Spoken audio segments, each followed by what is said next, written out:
apakah diperkenankan mengulang sholat fardu dalam hal dirasa kurang khusyuk saat melaksanakan sholat? Diperkenankan, boleh-boleh saja sepanjang masih berada di waktunya, gitu kan?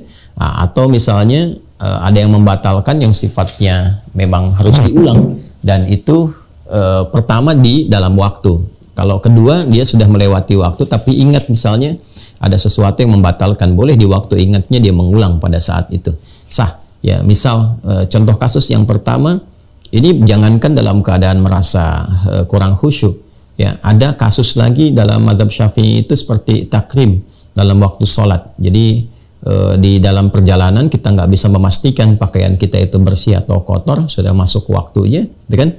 Namun diduga kalau sudah sampai ke tujuan bisa terlambat, ya, atau bahkan terlewat dugaan kita itu. Nah, itu ada yang dikenal dengan takrim auqatis shalah, ya, memuliakan atau segera menjemput waktu sholat. Maka ditunaikan pada saat itu dengan keyakinan yang baik, yang bersih, lantas kemudian ketika sampai di tujuan dia bisa mengulang.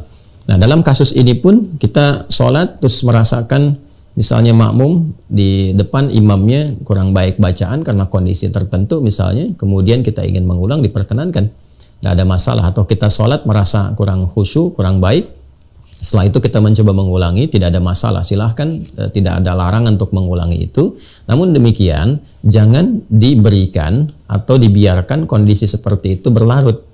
Nah, maka dari itu pelajari tentang fikih bagaimana mendorong kita khusyuk dalam sholat. Saya sudah terangkan itu dalam sesi kajian yang saya kira cukup detail saya sampaikan. Pelajari sifat-sifat khusyuk itu sehingga kita bisa mengetahui apakah ini memang bagian dari yang tidak khusyuk atau was-was setan saja supaya kita gelisah dan selalu mengulang. Kan ada setan yang menggoda dari sejak selesai wudhu, namanya walhan, kemudian saat sholat namanya khinzib.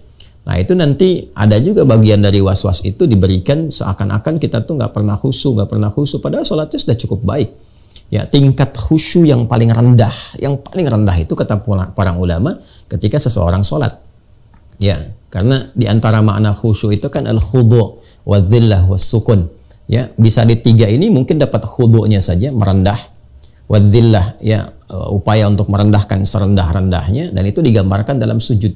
Makanya di Al-Bukhari nanti ada hadis, setan itu ketika melihat anak cucu Adam sujud, dia histeris itu teriak. Dia katakan wailul li, celaka saya, kata setan. Dia kan andama umira ibnu adama an yasjuda fayasjud fa umirtu an asjuda fala asjud. Ketika anak cucu Adam diperintahkan untuk sujud, dia segera sujud.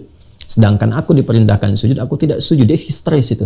Ya, makanya kalau masuk kategori al-khudu' bagian pertama dengan sholat saja, ada ulama yang menyebutkan sudah masuk kategori khusyuk, tapi paling rendah.